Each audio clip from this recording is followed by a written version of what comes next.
Hi guys, Steve from Vintage Classic 71. This week I'm going to show you some recent pickups, and then I'm going to start something new. I'm going to pick some random players that are not Hall of Fame players, but they're if there was such a thing as very good or excellent player Hall of Fame, they'd be in that. Uh, so I'm going to randomly pick 8, 9, 10 cards each time I do this. And I wrote down some facts on index cards because there's no way I'm going to know all this stuff. And we can go over some of them. So, just something to do, a little bit different. And then I think maybe next week I'm going to show some Roberto Clemente cards that I have in my collection. I don't have his rookie card, but I have his second year. And I'm missing 61, 62, and 63. Other than that, I have all the rest of his cards. So I'll show those probably next week. I start off, in my opinion, now I know even amongst Red Sox fans, they would replace Jim Rice in left with Carl Yastrzemski, but to me, this was a great outfield when I was a kid. You had Rice in left, Fred Lynn in center, and Dwight Evans in right, and these are the 79 Kellogg's cards of them. I have them all together up. And a 3-card holder. I actually have 9 card holders. I got various different ones. Here goes that glare again. Might be a little better there. But you got Rice, you got Lynn, you got Evans. Kellogg's are nice cards. I know I've done videos on them before. And a lot of you have them. But they're nice cards, as long as they don't crack. Cracking is the big problem you deal with the Kellogg's cards because of the 3D layer that they put on there. They're known to... they warp and they crack. So if you can keep them, from doing that, then they're great cards. All right, let's put this over here. Then I picked up me, I talk about action pictures all the time, action shots on cards, and going through some football ones, I noticed the 73 Mike Reed that I didn't have, and shows him having just made a tackle against the Denver Broncos. Mike Reed was a defensive tackle. And he was 6'3", 258. That'd be small in today's NFL. But the old Bengal uniform. And I just, as you know, I love the action photos on cards in the 70s. That was the day to get those. Then this past weekend, I went to a shop that had some sports memorabilia in there. And he had this isn't a vintage card at all. In fact, it's from 2024 Panini. Patrick Mahomes, patch card of him. Piece of his jersey right here, the red. Not a Chiefs fan, but or a Mahomes fan, but I respect them, and I respect him as a quarterback. Definitely on track to be one of the top 3 quarterbacks of all time, I think. Again, I don't usually buy new stuff, but I saw this and. Figured it'd be nice to add. The guy that had this also had some vintage cards, but unfortunately I already had all the ones he had. And then he had Caitlin Clark, which I don't have any of her cards. I just not a big. I don't want to say I'm not a big fan of her because I don't even know her. But she kind of rubbed me the wrong way in the NCAA women's tournament. So. But great player, I can't deny that's probably going to go down as one of the best that played in that league, the WNBA. I just don't have any of her cards. And he had quite a few to choose from, ranging from $15 all the way up to several $100s. So, but I did see the Mahomes, and I figured I'd get that one. Then I found my, going through some cards. This is a 1997 Topps Chrome Cal Ripken. The great Cal Ripken. The back of it. These are nice cards. Tough to keep in good condition because of the corner. Unless you can, like I put them in these things here. If you don't, they're going to get all banged up because of the size. But Cal Ripken. I would say he revolutionized the size. Definitely the size of shortstops because he was a big guy. He was 6'4", 220 pounds. And you had A-Rod was a good size. Jeter was a good size, and so was Nomar. But those guys, kind of transformed the shortstop position from a when I was growing up as a kid, the shortstop was a slick fielding guy that could get to the ball deep in the hole, make the throw. Whatever you got on offense was a bonus, a plus, but they were there for their gloves, and that was the role back then. Your power came from the corners for first and third and outfielders, but your second baseman, shortstop, they weren't expected to contribute a lot offensively back when I was a kid. That's obviously changed now, but Cal Ripken was one of the ones that one of the leading ones that changed that. What did I do with them? Boy, I'm losing my mind here. Here's a 1998 top Super Chrome of Randy Johnson, the big unit. Hall of Fame pitcher.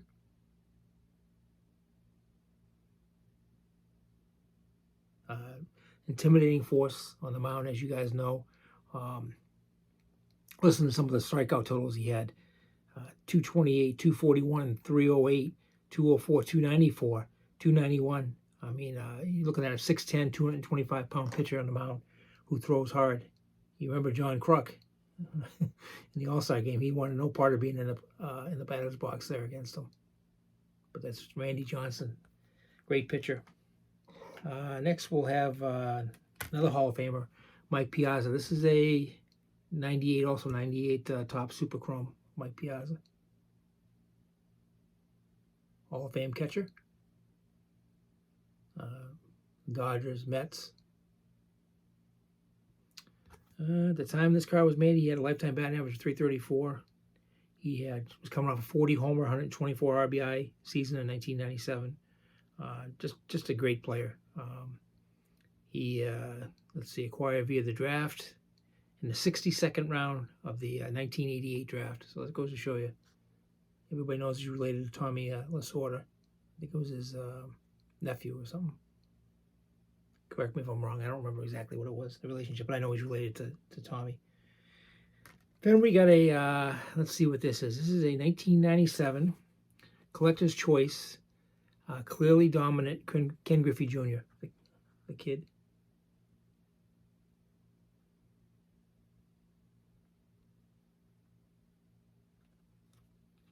In the back. If I was going to pick a player from that era to say that I really liked, it would have been Griffey. That I know of, nothing, no steroids or negative things ever came out about him. Just a great player, great defensive player in the outfield, and could hit, could run, could do it all. 5 tools, obviously, but just a great all-around player. And he helped put the Mariner franchise on the map, definitely. So, all right. Before I forget, my first ever autograph, attending a game at Fenway. I got this autograph from Otto Velez. He was with the Yankees at the time. Here he is depicted with the Blue Jays. There's probably a lot of people probably don't even remember the name Otto Velez. But I remember how excited I was. I was 10 years old when I got his autograph. He signed the program for me. So I came across that. I was like, I got to show this. So that's Otto Velez. I got him over the years going to Fenway Park. First thing you do, I used to get in early, watch batting practice and stuff, but then go down by the. We used to sit on the third base side. My dad always seemed to get tickets over there, so that's the visitor dugout. I go down there in the corners until they kick you out of there, and try to get various players and stuff. Remember, I got Bobby Knopp, the Angels third base coach.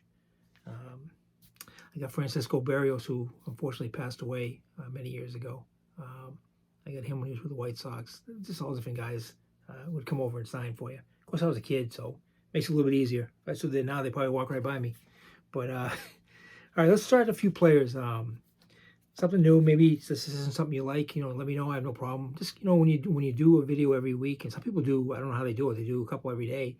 You start running out of things to think about or show. I mean, I have lots of memorabilia, but you run out of the things to discuss. That's why I have so much respect for some of these guys like John Mangini and Big Scott 35. There's a whole bunch of them that I watched that they put out a lot of videos, and they bring a lot of good information forth. So I enjoy that. Sometimes it sparks me. My wife will say it'll spark me to see something on it, and I go buy it on eBay, or but which is probably true. it's a tough thing to do. So I do try to come up with new ideas. So what I feel I'd give this a shot. The first one I'm going to do is Sal Bando. I just picked a random card here. This is 78 tops. Sal Bando. And I'm going to read some things to you. He was drafted by the Kansas City Athletics in the 6th round of the 1965 draft. He debuted on September 3rd, 1966 against my hometown Red Sox, and he went 0 for 3 in the game. His last game in the Major Leagues was October the 3rd, 1981. He played against the Tigers, and he went 0 for 3 there. So he started off 0 for 3, and he ended 0 for 3. His career consisted of 2,019 games. He had 1,790 hits, 242 home runs, 1,039 RBIs, 75 stolen bases, 254 batting average, and he was a 4-time All-Star, American League All-Star. So that's Sal Bando. More notably with the Oakland Athletics, but all right, that's one guy. And we'll bring up next is Don Baylor. I just grabbed a 77 Baylor.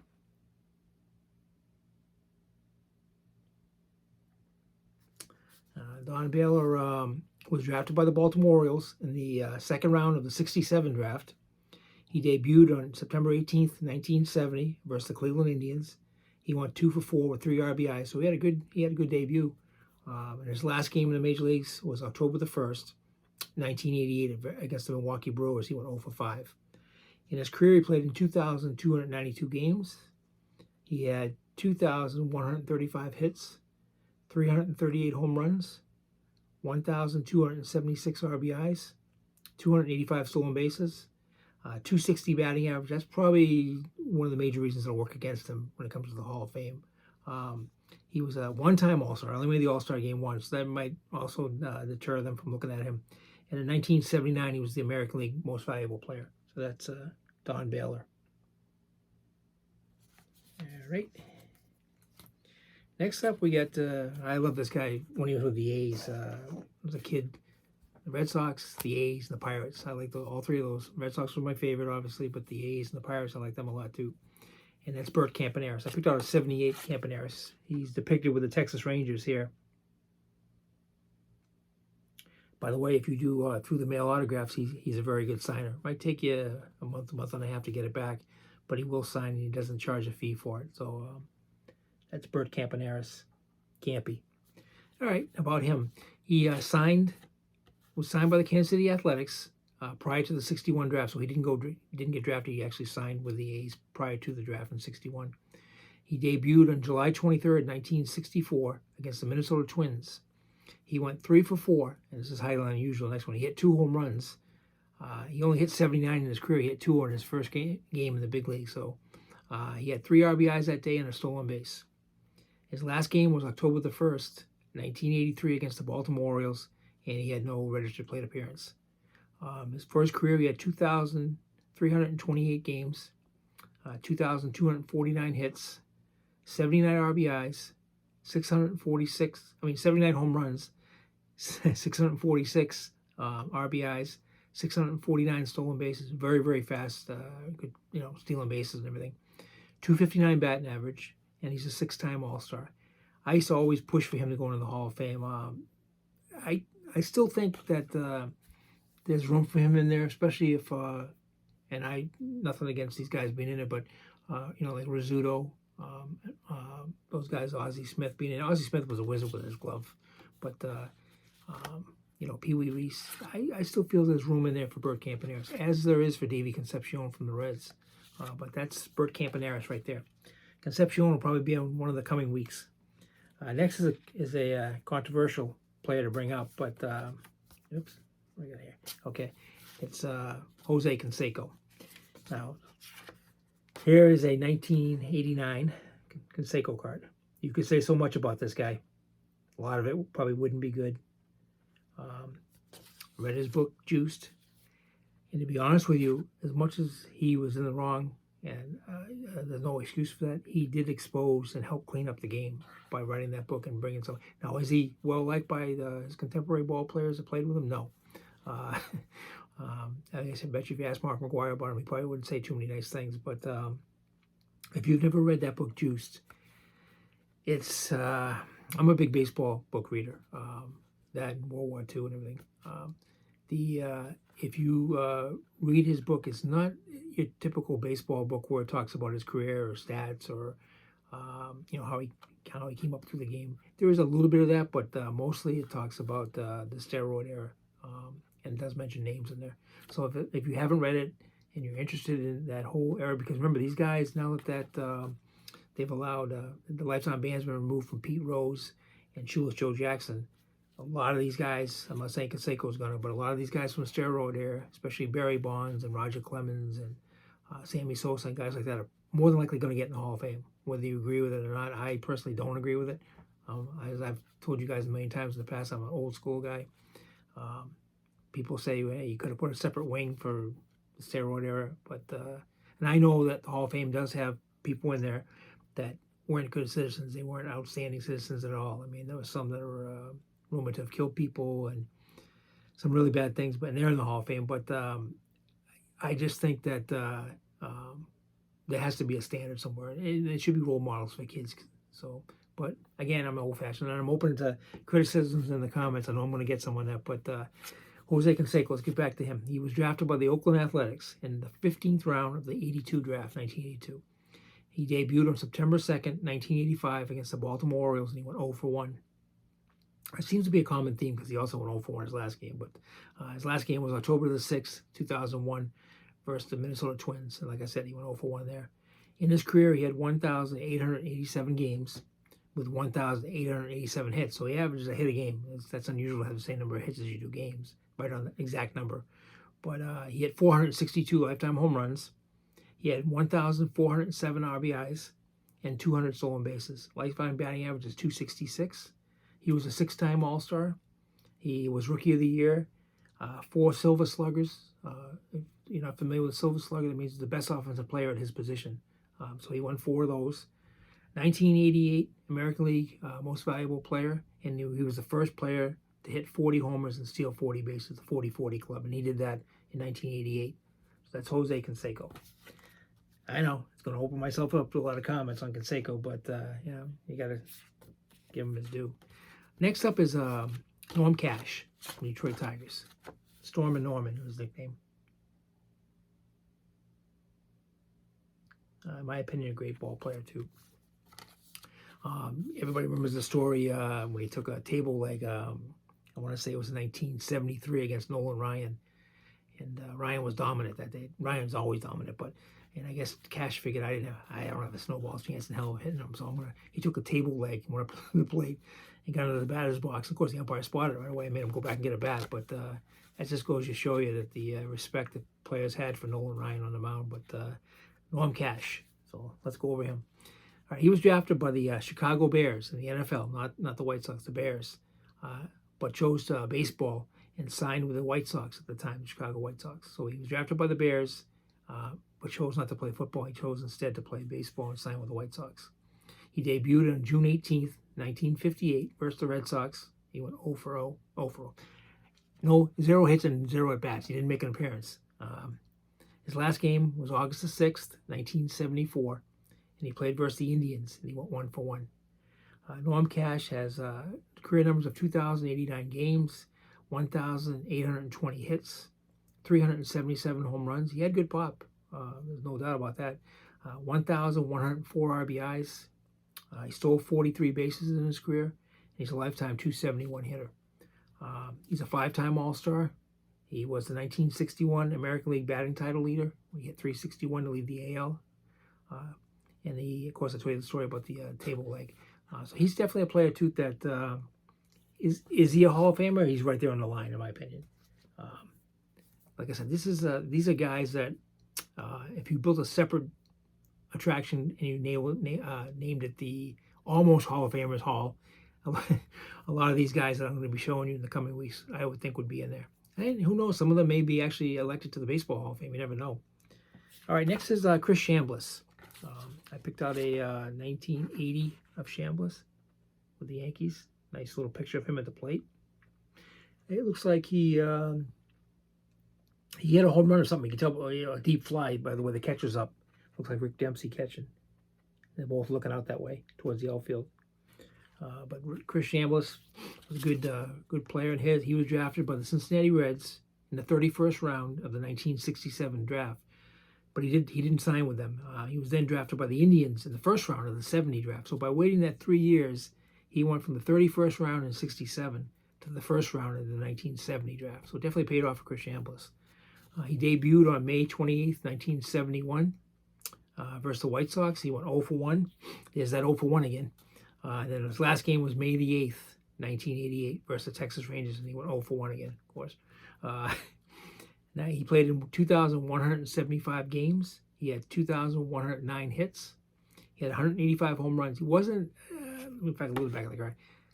For the most part, he wasn't a big home run guy. He, in fact, up until in 1980, he had never even hit 20 in a season. So he wasn't a big power bat that way. But he had 972 RBIs. He stole 40 bases, and he hit 279 for his career. He was Rookie of the Year, and he was a one-time All-Star and a one-time Gold Glove winner. So that's Chris Chambliss. Good player, really very, very good player. Next we got Eric Davis, Eric the Red. This is the 1990 Upper Deck. You Reds fans out there, I'm sure would be pushing for him. Eric was drafted by the Reds in the 8th round of the 1980 draft.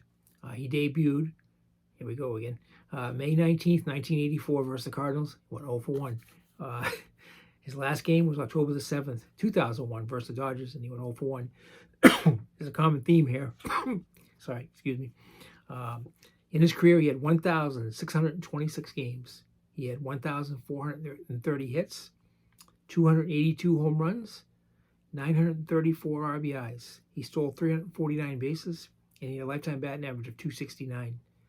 He was a 2-time All-Star, 3 Gold Glove awards for good outstanding defense, 2 Silver Sluggers, and he also, in 1989, was a co-winner of the Home Run Hitting Derby along with Ruben Sierra.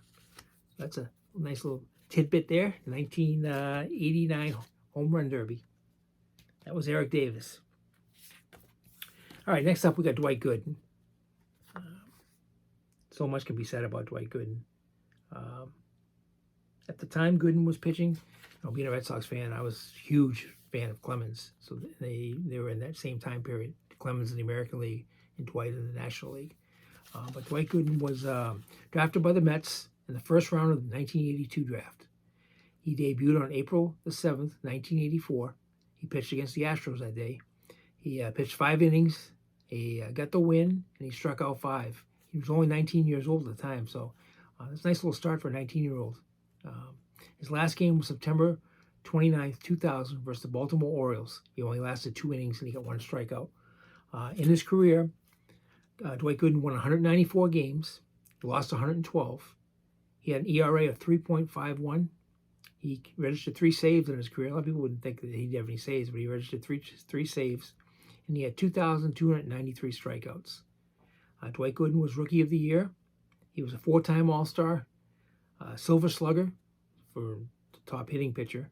1985 Cy Young Award winner with a season record that year of 24 wins, 4 losses, a 1.53 ERA, and 268 strikeouts. He had a big year. 1985 was very good to Dwight Gooden. And in 1985, he won the pitching Triple Crown, which is the wins, strikeouts, and ERA. He led the National League in those 3 categories.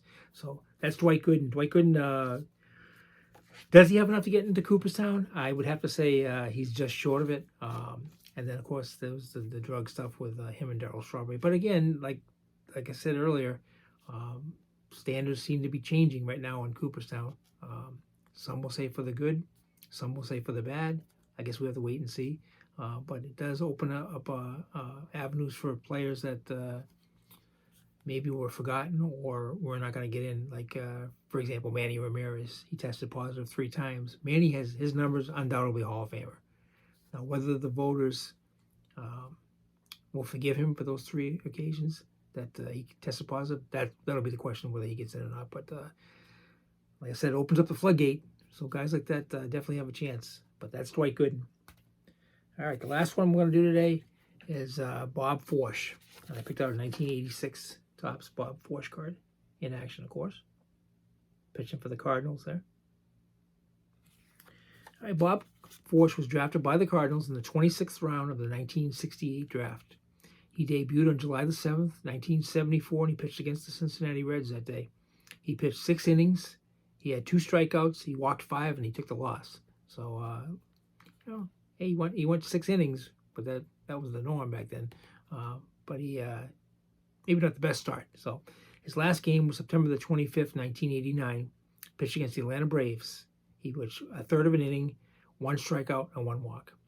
For his career, Bob Forsch had 168 wins, 136 losses.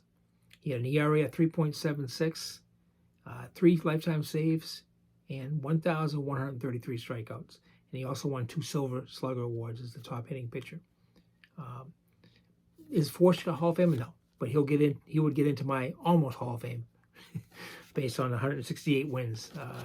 I believe he won 20 games in 1972 with the Cardinals. He was 20-7.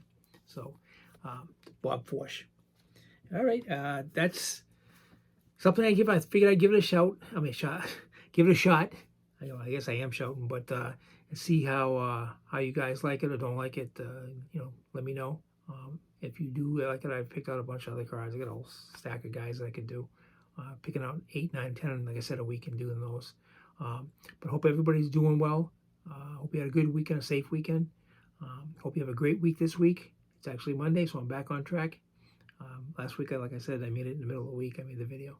But I really enjoy talking to you guys. There was somebody that I know that is thinking about starting a channel like this, and I told him, I said, it's so much fun. It's so much joy doing this. And you meet people through comments and stuff. You know what? I've never physically met the people. I feel like I know them because they comment all the time on things. And then you show some of what you have, and by watching other people's videos, it gives you ideas. It helps maybe some things that you'd like to add to your collection that they show or whatever. Sometimes you make friends with people you can trade with, which I've done. People have sent me things and stuff. Met a great guy in Jim Bark. I told you last week about him. He's authored 2 books, one on Roberto Clemente and one on Hank Aaron. I consider him a very nice guy, and as I'm getting to know him, I consider him a good friend. I've never met the guy, but I enjoy talking to him. I've talked to him twice so far, but look forward to calling him again soon too. My buddy Caesar, you guys know I always give you updates on him. He's doing good. We're looking forward to our show at the end of June. I think he's targeting Don Mattingly rookie cards. In fact, I got to look and see if I might have a couple extras I'll give to him. But that's my Caesar update. My other friend, Tony Adamski, he's the guy that makes the stands for me. I don't have one nearby. They hold the card in there. He's doing well. If you guys are into music, by all means, check him out. Tony Adamski, Adamski, on YouTube, and you can see does a wonderful job, all types of songs and stuff. So check that out if you get a chance. All right, I hope you have a great week. Again, keep collecting. Thank you so much for watching my videos. If you haven't subscribed, by all means, please do. And feel free to comment. If you're negative, I don't care. But positive, negative helps me out, knows where I stand. It helps me know where I stand and what I can improve on. But again, thank you.